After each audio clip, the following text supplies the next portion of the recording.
지난 한 주간 동안에 세 군데의 상갓집을 다녀왔습니다. 친한 목사님, 장모님이 돌아가셨고, 그리고 저희 외삼촌이 돌아가셨으며, 저를 전도한 제 가장 친한 친구 아버님이 돌아가셨습니다.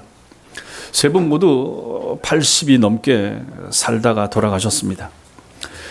외삼촌은 불교식으로 장례를 치렀고, 친구 아버님은 안수 집사로 돌아가셨고, 긴 시간 파키스탄, 스리랑카에서 생활하신 분인데, 거기서 교회 생활을 하시다가 아프셔서 한국에 오셨기 때문에 한국에서는 연고가 없어서 제가 친구 아버님 장례 입관 예식과 발인 예식 제가 집례했습니다. 외삼촌과 제 친구 아버님 이 두 분의 마지막 지상에서의 모습은 제가 염하는 곳에 들어가서 기도도 하고 같이 보았고, 친구 아버님의 시신은 화장터에서 화구 속에 마지막 들어가는 순간까지 제가 곁에서 보고 돌아왔습니다. 지금까지 목회자로 지내면서 숱하게 장례식을 다니고 또 제가 직접 인도하기도 했지만, 그때마다 느끼는 것은 삶과 죽음의 거리가 결코 멀지 않다라고 하는 것입니다. 얼마나 삶과 죽음이 가까운가 하는 것을 보는 거죠. 제가 그분들의 시신을 바로 곁에서 보고 그 마지막 수의로 입혀진 그 싼 몸을, 그 굳은 몸을, 그 참 몸을 만졌던 것처럼 언젠가는 이제 제가 또 그들처럼 수의를 입고 그 자리에 누워 있을 것이고, 제 곁에 아마 우리 아들들이나 아니면 우리 교인들이 와서 저를 내려다보면서 혹은 저를 만지면서 그럴 시간이 올 것이라 하는 것을 생각하게 되는 거죠. 코에 숨이 붙어 있으면 산 사람이고, 더 이상 숨을 쉬지 않으면 그것을 우리는 시체라 이렇게 부릅니다. 숨이 있으면 중환자실이든지 어디든지 병실에 둡니다.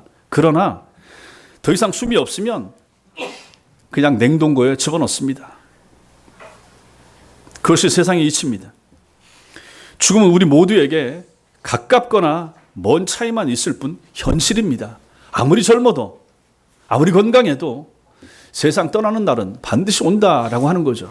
근데 우리가 젊은 날에는 이걸 생각을 못합니다. 죽음이 남의 일처럼 생각하고 멀리 있는 것처럼 생각합니다. 그러나 죽음은 현실이라 하는 것이죠. 중요한 것이 있습니다. 뭡니까? 우리가 어떤 모습으로 죽음을 맞이하는가, 어떤 모습으로 죽음에 이르게 되는가, 이것이 중요하다 하는 것입니다. 신자로 죽을 것인가, 불신자로 죽을 것인가, 살아있는 영혼으로 죽을 것인가, 죽은 영혼으로 육체의 죽음에 이르게 될 것인가, 이게 정말로 중요한 것입니다.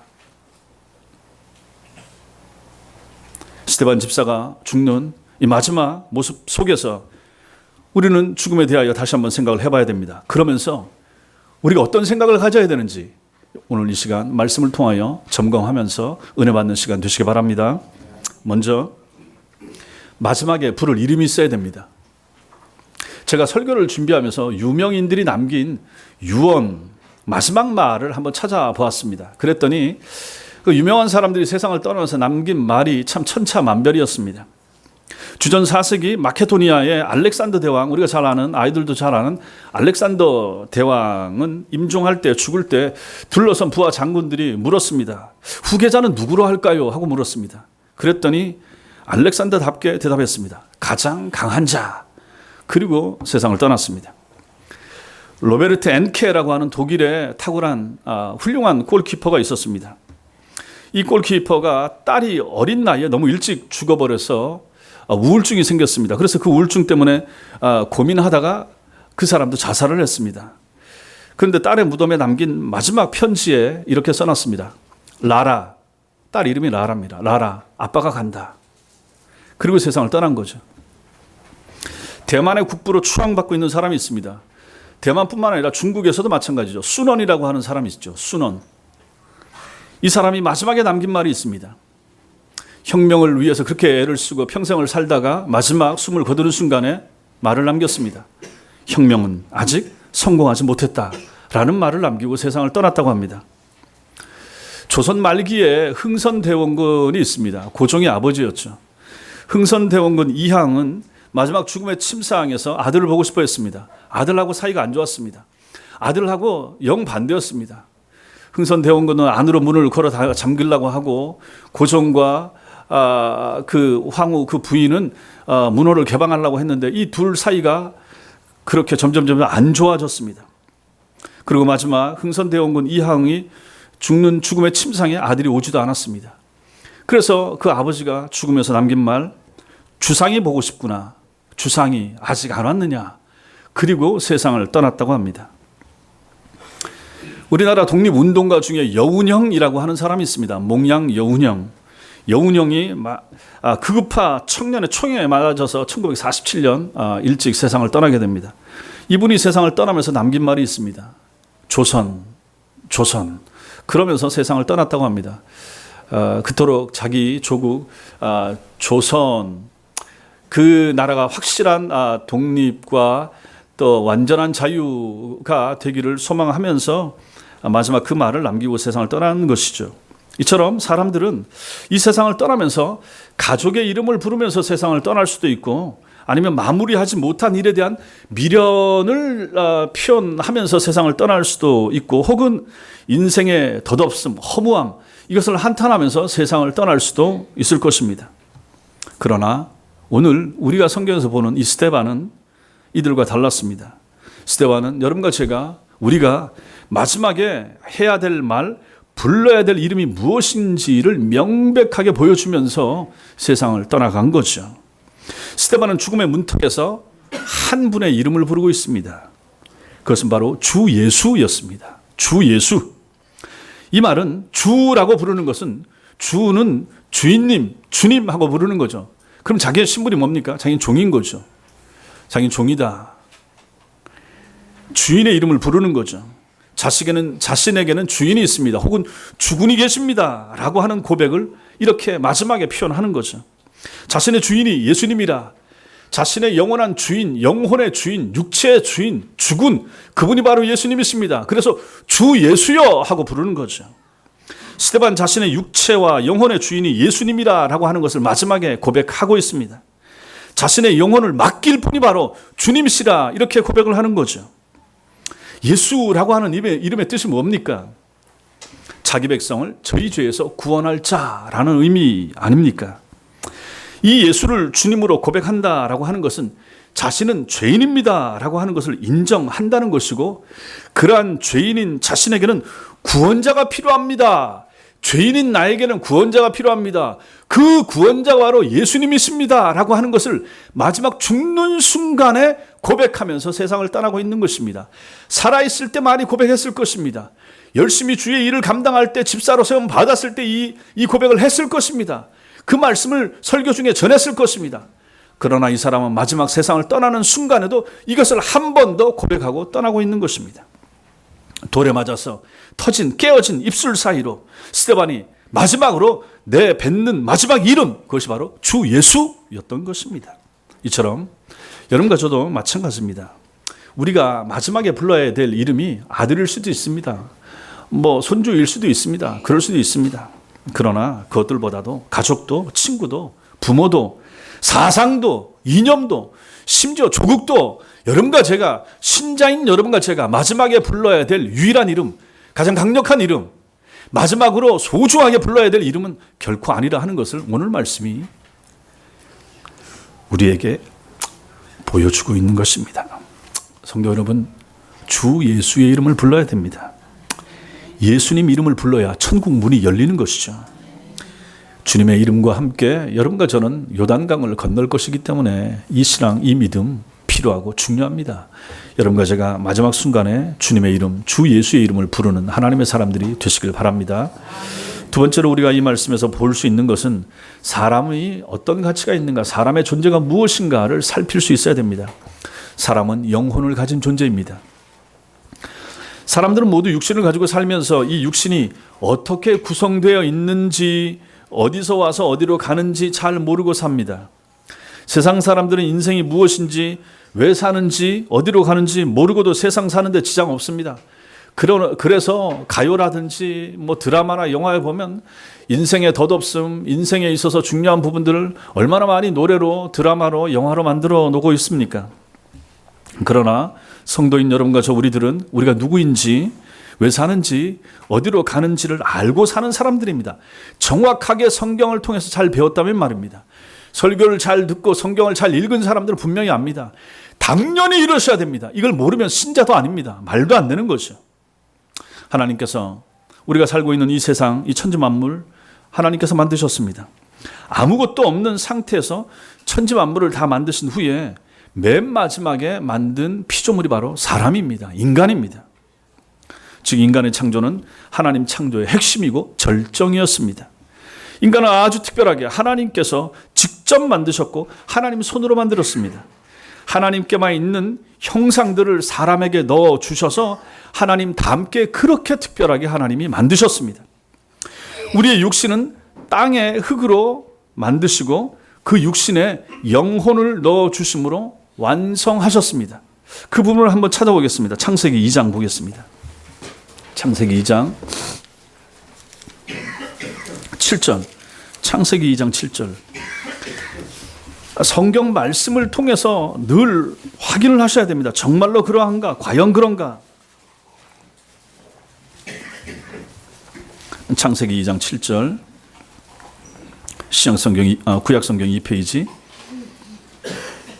창세기 2장 7절 같이 읽겠습니다. 시작. 여호와 하나님이 땅의 흙으로 사람을 지으시고 생기를 그 코에 불어넣으시니 사람이 생명이 되니라. 아멘. 땅의 흙으로 사람을 지으시고 생기를 그 코에 불어넣으시니 사람이 생명이 됐다. 사람은 흙과 하나님의 생기로 지어진 거예요. 사람은 육체와 영혼으로 구성됐다 하는 것을 명백하게 성경이 우리에게 알려주고 있는 것입니다. 그래서 우리 짐승들에게는 없는 영혼을 가진 존재가 된 것입니다. 처음 창조된 인간은 육신과 영혼을 가지고 영원한 생명을 누릴 수 있는 존재로 하나님 앞에 지음받아 에덴 동산에서 살게 되었던 것입니다. 그러나 그렇게 존귀하게 지음받았던 아담과 하와가 하나님의 선악과를 따먹지 말라라고 하는 명령을 어기고 죄를 범함으로 인해서 그들 가운데 죽음이 들어오게 되었습니다. 하나님의 능력으로 창조된 인간이 타락한 것입니다. 그 결과 이제 아담 이후로 태어나는 모든 사람은 영혼을 가지고 태어나기는 하지만은 그 영혼의 기능이 죽은 상태로 태어나고 그 상태로 살다가 육신이 죽으면 흙으로 돌아가는 존재가 되고 말았던 것입니다. 여기서 영혼의 기능이 정지됐다. 다른 말로 영혼이 죽었다라고 표현합니다. 영혼이 죽었다는 것은 그 영혼이 하나님과 분리된 상태에 있다. 하나님과의 관계가 끊어졌다. 하나님과 교제가 더 이상 이루어지지 못한다라고 하는 말이고, 그래서 하나님이 처음에 의도하신 정상적인 기능을 못하는 상태를 말하는 것입니다. 이 상태를 영혼이 죽었다 이렇게 말합니다. 영혼 자체는 살아있지만 영혼 기능이 죽어있기 때문에 죽었다라고 말하는 거죠. 그래서 세상의 모든 불신자, 여러분들 가운데서도 예수가 마음속에 믿어지지 않는 사람들은 살아있고 모든 기능, 정신적인 기능, 마음도 있고 다 활동하지만 영혼의 기능은 멈춰져 있는 것입니다. 영혼은 죽어있는 상태로 있다라고 하는 것이 성경의 진단이 되는 거죠. 그러므로 육신의 죽음은 육신이 영혼과 분리된 상태를 말합니다. 우리가 일반적으로 말하는 죽음을 가리킵니다. 그래서 죽었다라고 하는 것은 병원에서 의사가 진단을 내리는데 죽었다라고 말하는 것은 의학적인 진단과 달리 성경은 그 사람이 죽었다라고 말하는 것은 영혼과 육체가 분리됐다라고 하는 것을 가지고 죽음이라고 말하는 것입니다.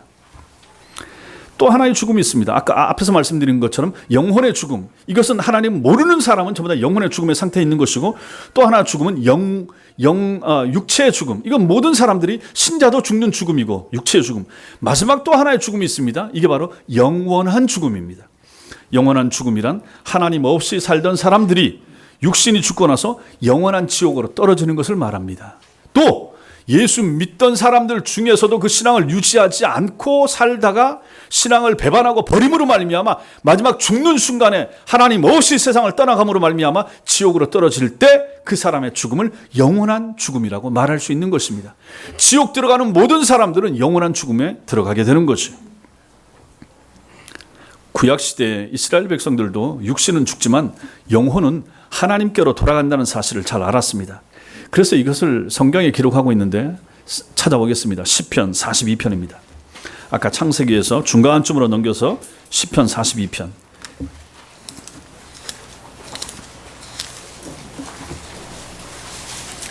구약성경 833페이지 시편 42편 1절과 2절. 시편 42편 1절과 2절 내용을 잘 생각하면서 영혼에 초점 맞춰서 이 말씀을 같이 읽겠습니다. 시작. 하나님이여 사슴이 시냇물을 찾기에 갈급함같이 내 영혼이 주를 찾기에 갈급하니이다. 내 영혼이 하나님 곧 살아계시는 하나님을 갈망하나니 내가 어느 때에 나가서 하나님의 얼굴을 배울까. 이렇게 말씀하고 있는 거죠.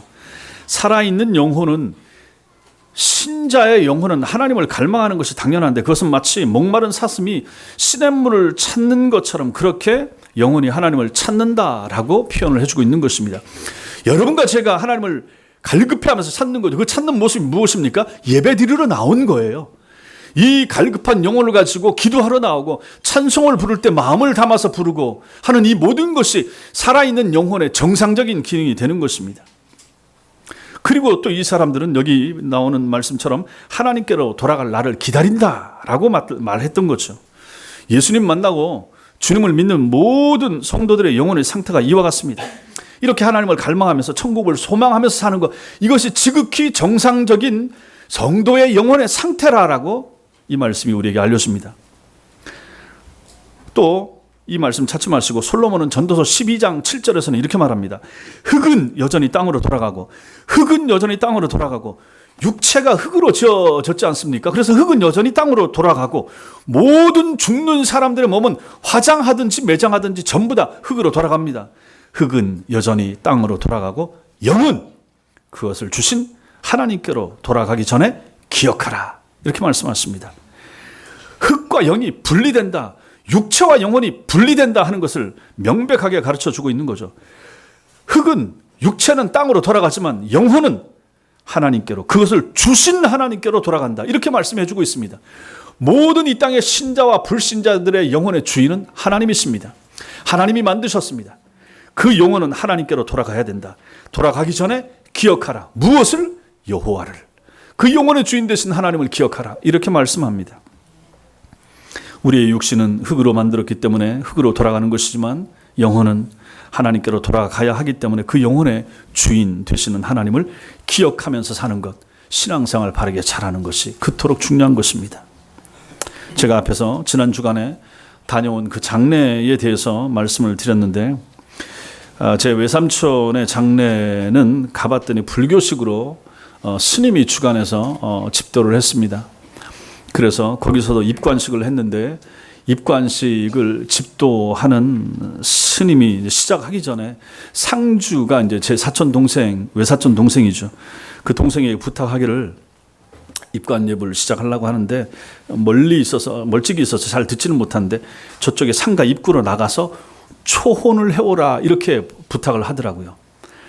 초혼이라고 하는 것은 육체를 이제 벗어나서 사람이 죽으면 육체를 벗어나잖아요. 불교에서도 그렇게 가르칩니다. 그래서 육체를 벗어나서 떠나는 죽은 사람의 영혼을 불러오는 거죠. 불러서 방 안으로 일단 모셔오라. 그래서 이제 입관예식을 하겠노라 이렇게 얘기하는 것입니다. 그래서 이제 제 동생이 나가서 그 상가 입구에서 외삼촌 이름을 부르는 것 같아서 그러면서 합장하고 절을 3번 하고 그래서 이제 들어와서 앉아서 그 다음에 다음 순서가 그 스님의 인도에 따라서 진행되는 것을 보았습니다. 이 사람들은 불교에서는 영혼의 본질과 상태 그리고 죽은 후에 향방에 대해서 모르는 거죠. 그들은 그들대로의 지식을 가지고 그렇게 하는 거였죠. 뭐 어디든지 마찬가지면 천주교도 마찬가지고. 그러나 여러분과 저는 성경을 믿는 사람들입니다. 성경이 옳다라고 확신하는 사람들입니다. 성경의 가르침이 진리라고 믿는 사람들인 거죠. 성경에서는 그렇게 말하지 않습니다. 인간은 죽는 즉시 하나님의 심판을 받고 그 심판에 따라서 참신자의 영혼은 천국으로 불신자의 영혼은 지옥으로 간다라고 하는 것이 성경의 가르침이고 근데 그런 사람들은 모르는 거죠. 그래서 이 말씀을 준비하면서 생각해 보니까 이제 저도 마찬가지고 가끔 제가 죽고 나면 제가 잘 불렀던 찬송, 좋아하는 찬송 불러주세요라고 이렇게 부탁을 하곤 했는데 실제로 그게 의미가 없는 거죠. 죽어 있는 시체는 이미 몸은 거기 있지만 영혼은 하나님 나라 들어간 거 아닙니까? 찬송 부르는 사람들은 이 돌아가신 분이 좋아하는 또 평상시에 잘 불렀던 것을 많은 이제 목사님들이 이렇게 합니다. 장례식 이렇게 가면 저도 그렇게 많이 했고 실제로 이분이 좋아했던 걸 부르는 것은 죽어 있는 아무 의미도 없는 듣지도 못하는 시체를 두고 이제 부르는 거죠. 그를 들을 분은 지금 하나님 나라에 가서 더 좋은 천군 천사가 부르는 찬송 가운데 하나님을 같이 찬양대가 되어서 같이 찬송하고 있을 거죠. 그러면 실제로 땅에서 그렇게 부르는 것은 의미가 없습니다. 그럼에도 불구하고 이분이 평상시에 살았을 때 찬송 잘 불렀던 거 좋아하는 것은 뭐 불러주는 것은 괜찮습니다. 어쨌든 영혼은 죽는 즉시 병실에서든지 집에서든지 코에서 호흡이 끊어지는 그 순간 영혼이 하나님 나라로 즉시 들어가는 것입니다. 뭐 너무 멀어서 황천길이 너무 길어서 긴 시간 걸리고 노잣돈이 필요하고 그래서 뭐 주머니에 뭐 돈 찔러주고 상여 메고 가는 사람들에게 뭐 얼마를 해주고 이것은 그냥 인간들이 땅에서 하는 절차고 어떻게 보면 또 그 사람들이 그때 또 돈 받기 위한 돈 벌기 위한 절차에 불과하다라고 하는 생각을 하게 됩니다. 이번에 그 화장터에 제 친구 아버님 돌아갔을 때 가보니까 뭐 절차가 많아요. 절하고 뭐하고 저보고도 기도를 뭐 입관할 때 하고 또 관 내갈 때 하고 또 저 화구 속에 들어가기 전에도 하라고 하고 그래서 이제 여러 번 비슷한 기도를 하기는 했는데 그 사람들은 그런 걸 하면서 또 장례식장 사람들은 그걸 해야 돈을 벌거든요. 많이 죽어야 또 이 절차가 길고 복잡해야 또 상가 상조의 사람들도 마찬가지고 운구차 하는 사람들도 마찬가지고 다 한 사람 죽었을 때 그로 말미암아 떨어지는 돈들을 여기저기서 받아 먹으려고 이것저것 하고 많이 하고 절차 복잡하게 하고 하는 거죠.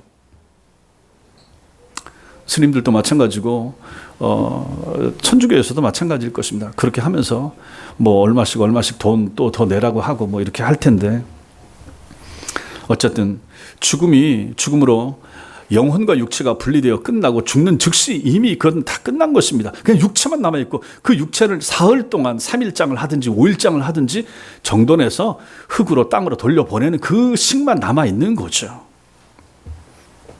그래서 영혼을 가진 존재라고 하는 사람의 본질에 대하여 먼저 이해하는 것이 필요합니다. 세 번째로 그럼 그 영혼의 생명이 무엇인가? 이게 또 필요하고 잘 알아야 됩니다. 신약시대 성도들은 더 분명하게 영혼의 소중함을 알았습니다. 성도들은 세상 사람들과 다른 영을 가지고 있다라는 사실을 여러분과 저는 알아야 됩니다. 예수님을 믿지 않는 이 세상 사람들은 육신이 태어날 때 죽은 영혼을 가지고 태어납니다. 여러분과 저도 마찬가지입니다. 처음부터 예수님 믿고 태어난 사람도 없을 뿐더러 모태 신앙으로 태어난다고 해도 그 태어나는 아이의 영혼은 기능이 하나님을 찾을 수 있는 기능이 아니기 때문에 죽은 채로 태어난다라고 말하는 것이 성경적으로 맞다라고 하는 거죠. 하나님을 몰라보고 하나님과 관계가 없는 영혼을 가지고 모든 사람들은 다 태어납니다. 그런 상태로 죽음을 맞이하면 당연히 지옥으로 가게 되죠. 그러나 여러분과 저는 우리 성도들은 세상 사람들처럼 죽은 영혼을 가지고 처음에 태어날 때는 그게 어머니 모태에서 태어나지만은 어느 순간인가 예수를 믿을 때 예수를 만날 때 성령께서 오셔서 우리의 죽은 영혼을 살려주십니다. 그래서 이것을 가지고 첫째 부활이라 이렇게 표현하는 거죠. 회심하는 것, 거듭나는 것, 중생하는 것, 이것이 바로 영혼이 살아나는 순간이 되는 것입니다. 살아있는 영혼을 가지고 이제 그 사람들은 이 세상을 살다가 죽음을 맞이하게 될 때 그때 신자의 영혼, 성도의 영혼과 육신은 분리됩니다. 그리고 주님 다시 오실 때까지 성도의 육신도 땅으로 돌아가서 썩게 되겠지만 우리의 영혼은 그 즉시 하나님 나라로 들어가게 되는 것입니다. 훗날 우리 주님이 재림하시게 되면 다시 오시게 되면 우리의 영혼과 육신이 썩었던 영혼, 육신도 다시 살려서 그 영혼과 합쳐서 부활의 몸으로 부활체로 하나님 나라 신천신지에 들어가서 살게 될 것입니다.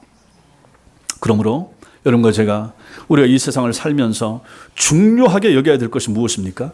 영혼의 생명입니다. 영혼의 생명. 우리의 영혼이 거듭나 있는가? 내 영혼은 살았는가? 우리의 영혼이 하나님에 대해서 알고 예수 그리스도에 대해서 알아가고 있는가? 그게 중요합니다. 거듭난 우리 영혼이 하나님과 교제하면서 살고 있는가? 신자인 여러분과 저는 하나님과 교제하면서 사십니까? 거기에 대해서 답을 분명하게 하실 수 있어야 된다 하는 것입니다. 이러한 영적인 상태를 점검하면서 사셔야 됩니다. 몸무게는 재잖아요. 몸무게가 더 늘었는지 2년에 한 번씩 건강검진 받으시잖아요. 육체가 건강한지 어디에 문제가 없는지. 그렇다면 더 중요한 영혼은 건강검진을 하십니까? 주일날 교회 올 때마다 내 영혼이 살아있는지, 아니면 집에서 계실 때라도, 아니면 이 날씨가 좋은 이 가을날에도 내 영혼이 살아있는가? 세상을 보면서, 산을 보면서, 단풍을 보면서 좋아하는 육체의 눈만 가지고 기뻐하지 마시고, 내 영혼은 건강한가? 내 영혼은 하나님 앞에서 바르게 반응하고 있는가? 내 영혼이 혹시 갈급해하고 있는가? 내 영혼은 풍족한 양식을 먹고 있는가? 말씀의 양식, 기도의 양식, 찬송의 양식을 내 영혼은 잘 먹으면서 지금 영혼의 건강을 유지하고 있는가라고 여러분은 물으셔야 된다 하는 얘기입니다. 우리의 영혼이 살아있다면 영원한 생명을 가지고 하나님 나라에 들어가서 살 수 있게 되겠지만은, 만약 우리의 영혼이 죽어 있다면, 그리고 깨어나지 않는다면, 하나님을 모른다면, 거듭나지 않았다면, 첫째 부활을 모른다면 우리는 사탄의 종으로 살다가 사탄과 모든 불신자들을 위해서 예비된 영원한 지옥으로 들어가서 고통 속에서 영혼을 보내게 될 것입니다. 우리의 영혼이 살아있을 때 훗날 영원한 천국에서의 삶만 사는 것이 아니라 이 세상에 사는 동안에도 성도다운 바른 삶을 살면서 참된 평안을 누리며 행복한 삶을 살게 되기 때문에 영혼의 생명, 영혼의 건강은 너무너무 중요한 것입니다. 그런 의미에서 스데반이 남긴 마지막 말, 내 영혼을 받으시옵소서. 내 영혼을 받으시옵소서. 이 말은 너무너무 중요한 것입니다. 내 영혼을 받으시옵소서. 이 말은 성도 여러분, 누구나 쉽게 아무나 할 수 있는 말이 아닌 것입니다. 지금까지 많은 사람들이 이 세상을 살다가 죽었지만 이런 말을 남긴 사람은 오직 예수님 외에는 없습니다. 주님은 누가복음 23장 46절에서 아버지, 내 영혼을 아버지 손에 부탁하나이다 하시고 세상을 떠나셨습니다. 예수님은 모든 것을 다 아시는 분이시니까 이제 육신이 죽음을 당하면서 영혼은 하나님께로 간다라고 하는 것을 아시고 그렇게 말씀하셨을 것입니다. 스데반이 예수님의 이런 최후의 모습을 보았는지는 모릅니다. 성경에 나와 있지 않으니까. 그렇지만 그가 직접 보지 않았다고 할지라도 그 장면은 그것을 보았던 요한이나 사도들을 통해서 이미 들어서 잘 알고 있었을 것입니다.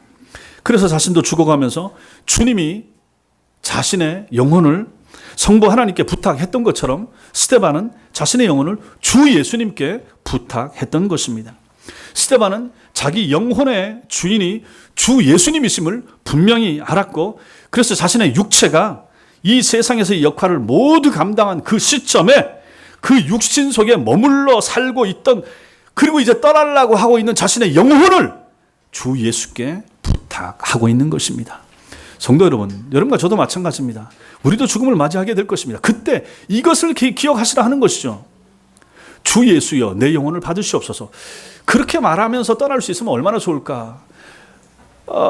임종하시고 마지막에 고통 중에 계시고 요양원에 계신 분들을 여러 번 찾아가 보고 하시면 마지막 순간에 말씀도 잘 못하십니다. 눈동자도 돌리지도 못하고 기력도 없고 생각도 아예 못하고 그렇게 호흡 가빠하시다가 가실 수도 있겠죠. 그럼에도 불구하고 만약 그 전 시간에 우리가 의식이 있는 순간에, 여러분과 제가 성도 아닙니까? 여기 장로님, 집사님, 권사님들 계시지 않습니까? 여러분들이 세상을 떠날 때 맨정신에, 맑은 정신에 세상을 떠날 날이 가까워오는 것을 본인의 몸이 알거든요. 그때 주의 이름을 부르시라 하는 것이죠. 주 예수여, 내 영혼을 받으시옵소서. 주 예수여, 내 영혼을 받으시옵소서. 제가 지금 목사로서 부탁드리고 여러분들이 돌아가시는 그 순간에도 제가 만약에 그 자리에 가게 된다면 점검을 할 것입니다. 너무너무 중요합니다. 너무너무 중요합니다. 아들이나 자식이나 남겨진 무슨 재산이나 유산이나 그런 걸 신경 쓰지 마시라 하는 얘기입니다. 그것은 그냥 땅에 있는 사람들이 처리할 것입니다. 중요한 것은 내 영혼이에요. 중요한 것은 여러분 자신의 영혼입니다. 그 영혼은 자식들이 어떻게 하지도 못합니다. 마지막 여러분의 영혼은 여러분의 목사도 어찌하지 못합니다. 지금 건강할 때, 예배 드릴 때, 하나님 말씀 잘 들려질 때, 이때 잘 들으시고 내 영혼의 건강 상태를 늘 점검하시라는 것입니다. 지금 점검 못하면 못할 때가 올 거예요. 여러분의 영혼의 상태를 늘 점검하시는 하나님의 사람들 되시기 바랍니다. 마지막으로 주님이 받으신 영혼이 있다 하는 것입니다. 다시 사도행전 말씀 가보겠습니다. 사도행전 7장, 아까 그 말씀 앞에 사도행전 7장 55절 보겠습니다.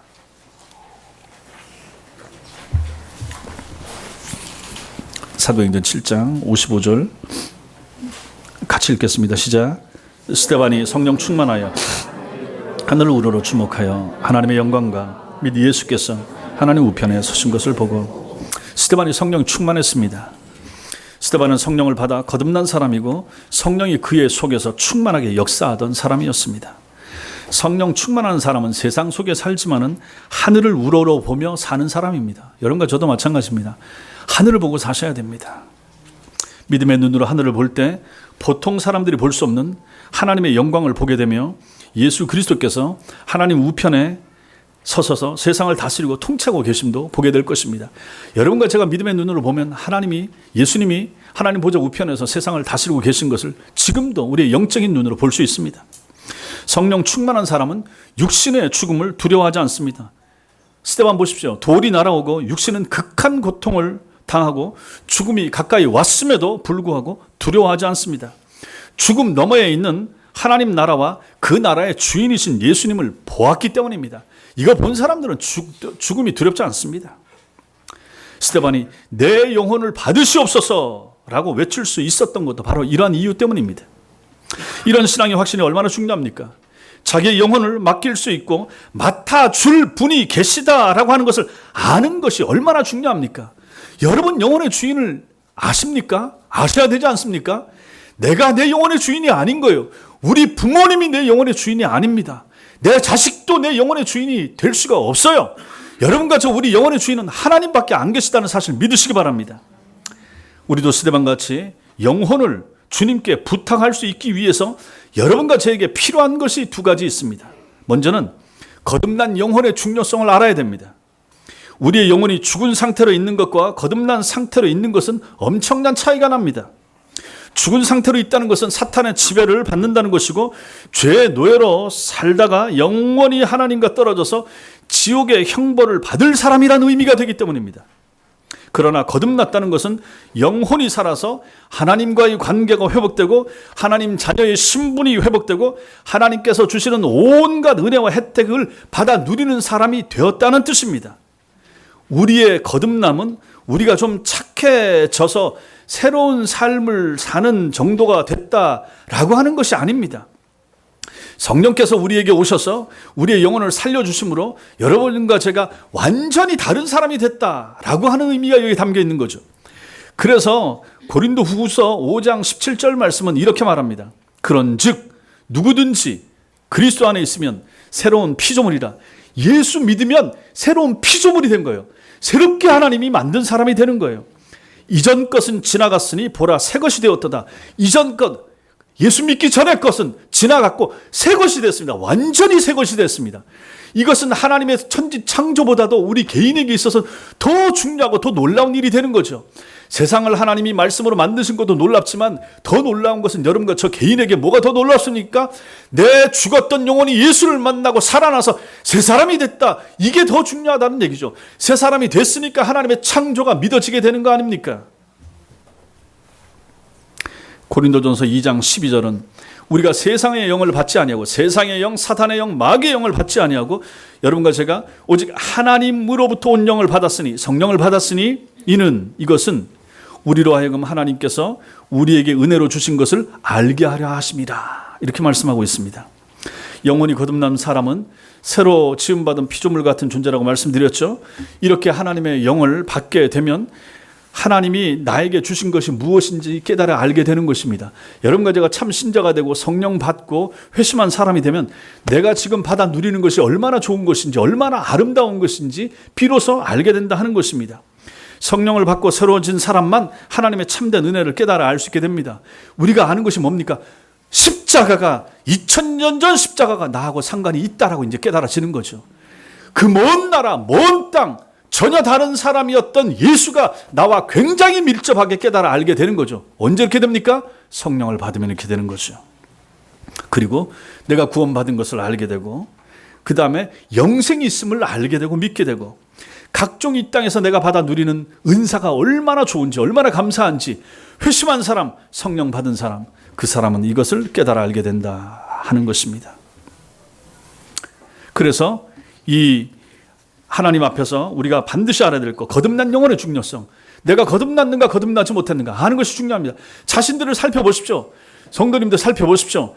신앙생활 오래 하고 몇 년 하고 이게 중요하지 않습니다. 그거하고 전혀 상관이 없습니다. 실제로는 무관하다고 볼 수 있습니다. 지금 내 영혼의 상태를 보시라 하는 얘기입니다. 내가 직분이 뭐고 내가 예수님을 몇십 년 믿고 그게 중요하지 않습니다. 지금 내 영혼은 살아났는가? 내 영혼은 거듭났는가? 천당이 믿어지는가? 예수가 내 마음에 와 계신가? 영원 세계, 영원한 하나님 나라에 들어갈 것에 대한 확신이 있는가? 라고 여러분 스스로 물어보시고, 확신이 없으면 여러분은 살아나셔야 됩니다. 회심이 필요합니다. 거듭남이 필요합니다. 두 번째로 우리 영혼에 필요한 것이 무엇입니까? 건강한 영혼으로 사는 것입니다. 건강한 육체가 있고 허약한 육체가 있듯이 영혼의 영역에도 건강한 영혼과 유약한 영혼이 있을 수가 있습니다. 건강한 몸을 위하여 운동을 해야 되고 좋은 음식을 먹어야 하는 것처럼 건강한 영혼을 위해서도 여러분과 제가 할 일이 있습니다. 그게 뭡니까? 먼저는 성경을 잘 읽고 성경을 잘 배우는 것입니다. 몸에 좋은 보약, 몸에 좋은 각종 약들 아침마다 드시기도 하고, 아니면 약한 부위를 위해서 혈압약이나 당뇨약이나 뭐든지 드시지 않습니까? 그것 때문에 여러분이 하루를 살고 몸을 유지하시지 않습니까? 그거보다 더 중요한 약이 있는 거죠. 그것이 무엇입니까? 신약과 구약, 성경 말씀이 되는 거죠. 하나님 말씀입니다. 하나님 말씀을 잘 읽고 듣고 배우는 것이 중요합니다. 틈나는 대로 부지런히 말씀을 읽어서 우리의 영혼이 하나님의 말씀으로 온전히 무장되도록 만들어야 됩니다. 그리고 성경 공부 부지런히 하셔야 됩니다. 성경 문제 풀이 저 뒤에 있죠. 하셔야 됩니다. 성경 공부 모임 만들면 참여하셔야 됩니다. 경건 서적 읽기, 책 읽기 합시다 하셔야 됩니다. 내년부터 독서 모임을 또 생각을 하고 있습니다. 자원하는 분들을 모아서 경건 서적 읽고 한 달에 한 번이나 모여서 같이 토론한다든지 그런 걸 하고 싶습니다. 그냥 주일날 와서 예배만 드리고 주일날 읽는 말씀, 주일날 듣는 설교만 내 영혼의 건강을 유지할 수 있다. 장담 못합니다. 힘듭니다. 이 험악한 시대에 어렵습니다. 저도 해보니까 쉽지 않습니다. 어렵습니다. 저는 목사로서 새벽마다 성경 말씀 읽고 같이 설교하고 수요일 날도 설교하고 기도하고 금요일 날도 설교하고 기도하고 해도 연약하고 부족하고 흔들리고 죄의 유혹에 흔들리는데 여러분들은 오죽하겠습니까? 더 열심을 내셔야죠. 더 하나님 말씀을 가까이 하셔야죠. 더 그런 모임에 참여하셔야 된다는 것입니다. 하나님의 말씀이 깨달아지고 이해되어지는 기쁨 속에 우리의 영혼이 성장해 간다는 사실 꼭 기억하시기 바랍니다. 그리고 기도하셔야 됩니다. 읽고 배운 하나님의 말씀을 내 속에 내 것으로 만드는 작업이 기도하는 것입니다. 설교를 듣고 성경을 읽으셨습니까? 실제로 그 시간만큼 기도를 하셔야 됩니다. 그랬을 때 그 읽은 말씀, 들은 말씀이 내 것이 되고 내 삶을 지배하는 역할을 하게 되고 능력이 거기서 나오게 된다 하는 것입니다. 배운 대로 기도하고 깨달은 것 가지고 기도하며 하나님의 말씀이 완전히 내 것이 되도록 만들어야 됩니다. 개인 기도 시간 가지셔야 되고 교회 공적 기도 모임에 오셔야 됩니다. 가까이 계십니까? 오십시오. 좀 뭡니까? 차 타고 오실 수 있으면 오십시오. 새벽에도 오시고 수요일 날도 오시고 금요일 날도 오시고 그 모든 과정과 그 모든 영혼을 단단하게 만드는 작업을 통하여 여러분과 저의 영혼의 건강, 영혼의 근육, 영적 근육이 탄탄해지는 것입니다. 그 탄탄한 영적 근육이 있을 때 마귀가 불화살을 쏘든지 뭘 하든지 튕겨나가고 막아내고 버텨낼 수 있는 힘이 거기서 나오는 것입니다. 그리고 찬송하셔야 됩니다. 하나님의 은혜와 사랑을 깨닫고 체험한 것을 찬송으로 우리의 목소리로 주님께 돌려드려야만 합니다. 우리의 온 정성을 담아서 주님을 높여드리는 찬송의 시간이 필요하고 중요합니다. 그리고 교회를 충성스럽게 섬기고 성도를 사랑하셔야 됩니다. 건강을 유지하기 위해서 교회에 충성하시고 내 영적 건강을 담보하기 위하여 하나님의 교회를 사랑하시라 하는 것입니다. 남의 집 가듯이 손님처럼 그렇게 신앙생활을 하지 마시라 하는 것입니다. 오다 가다 들리는 집처럼 그렇게 하지 마시라 하는 것입니다. 마트 가듯이 그 마음 가지고 교회에 들리지 말라 하는 것입니다. 내 영혼의 교육장이고 내 영혼의 훈련소며 내 영혼이 자랄 영적인 모판 같은 곳이 교회입니다. 교회를 향한 애정이 여러분과 저에게 필요하다 하는 것입니다. 정말로 교회를 사랑하십시오.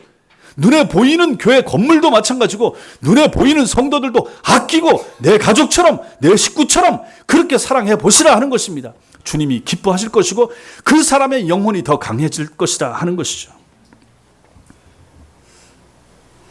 눈에 보이지 않는 하나님을 사랑하는 가장 실천적인 방법이 바로 눈에 보이는 교회와 성도를 사랑하는 것입니다. 교회 중심으로 믿음 생활 이어가는 것이 이토록 중요합니다. 교회 바른 가르침에 순종하는 것이 중요합니다. 오늘날 교회를 마음대로 다니는 사람들이 얼마나 많습니까? 오고 싶으면 오고 가고 싶으면 가고 교회 지도나 교회 관리 안 받고 싶어하는 사람이 얼마나 많습니까? 알아서 신앙생활 하는 사람 얼마나 많습니까? 안 나간다. 그런데 예수 믿는다. 가난한 신자 얼마나 많습니까? 이러한 시대에 바른 교회관을 가지고 바른 교회 중심의 신앙생활을 하는 사람들이 점점 적어지는 이러한 시대에 여러분과 저는 좀 다른 사람, 다른 교인 되어야 되지 않겠습니까? 좀 우리 열린문교회는 좀 그러한 교회로 세워야 되지 않겠습니까? 여러분과 제가 추구하는 교회의 모습이 무엇입니까? 저는 이런 방향으로 교회를 세우고 싶은 것입니다. 이러한 성도들의 영혼이 건강한 영혼이며 살아있는 영혼이고 하나님을 기쁘시게 하는 영혼이 되는 것입니다. 이러한 상태를 유지하던 성도가 세상을 떠날 때 자신의 영혼을 주 예수여 내 영혼을 받으시옵소서라고 부탁드릴 수 있을 것이며 하나님은 기쁘시게 그 사람의 영혼을 받아서 천국으로 인도해 들어가실 것입니다. 사랑하는 성도 여러분, 경건하고 충성스러웠던 한 탁월한 성도의 죽음이 우리에게 풍성한 깨달음을 이토록 주고 있지 않습니까? 아무나 주여 하고 부르지 못합니다. 아무나 주님 하고 고백할 수 없습니다. 성령으로 말미암지 않고는 그 누구도 주 예수여 하고 부를 수 없습니다. 오늘 스데반은 죽음의 자리에서 자신의 육체와 영혼의 주인이신 주님의 이름을 감격적으로 장엄하게 부르고 있습니다. 우리가 숨이 넘어가는 마지막 순간까지 불러야 할 유일한 이름이 바로 주 예수시라 라고 하는 것을 믿으시기 바랍니다. 우리도 주 예수의 이름을 부르면서 요단강을 건너서 천국으로 들어갈 수 있어야 됩니다. 주 예수를 부르는 사람들만 천국에 들어갈 수 있습니다. 그리고 마지막 순간에 우리는 우리의 영혼을 주님께 맡겨 드려야 됩니다. 이 세상에서 영혼의 주인은 예수 아니면 마귀 둘 중에 하나입니다. 물론 근본적으로는 하나님이 만드셨으니까 하나님이 주인입니다. 그러나 이 땅에서 불신자들의 영혼은 마귀가 자기 손에 공깃돌 가지고 놀듯이 그렇게 불신자들의 영혼을 가지고 논다라고 하는 얘기입니다. 그러나 신자들의 영혼은 하나님의 소유입니다. 예수님의 소유입니다. 예수에게 속해 있습니다. 우리의 영혼을 주 예수님께 맡겨드릴 수 있어야 됩니다. 그러나 이것은 예수님을 믿고 거듭난 영혼을 소유한 사람들에게만 가능합니다. 또한 거듭난 자신의 영혼의 건강을 잘 유지하고 관리한 사람에게만 가능한 것입니다. 여러분과 제가 우리의 영혼을 잘 유지하고 관리할 때 하나님이 그 영혼을 붙드시고 또 하나님께서 은혜를 주시고 또 하나님께서 관리를 잘 하셔서 영혼이 더 날마다 더 강건해져 갈 것입니다. 영혼이 새로워져 가야만 합니다. 거듭나야만 합니다. 그것이 너무너무 중요합니다. 성경을 믿고 삼위일체 하나님을 믿고 천당과 지옥을 믿고 자신의 영혼의 자리가 천국이 돼야 된다는 사실을 분명히 믿는 사람이 돼야 되는 것입니다. 사도신경의 고백을 온전히 믿으며 주기도문으로 기도하면서 살라고 애를 쓰시고 십계명의 매일의 삶 가운데서 실천하면서 지키면서 살라고 노력하는 사람의 영혼이 바로 거듭난 영혼이 될 것이고 경건한 영혼이며 이런 사람들의 영혼을 하나님이 받아서 천국에서 영원히 살게 하실 것입니다. 오늘 예배에 참석한 여러분과 저 가운데서는 우리들 중에는 병든 영혼이 없기를 바랍니다. 회복되지 못한 영혼이 없기를 바랍니다. 잠자는 영혼이 없기를 바랍니다. 그래서 천국에 이르지 못하는 영혼의 소유자가 아무도 없으시기를 주님의 이름으로 축원합니다. 기도하겠습니다. 이 시간 같이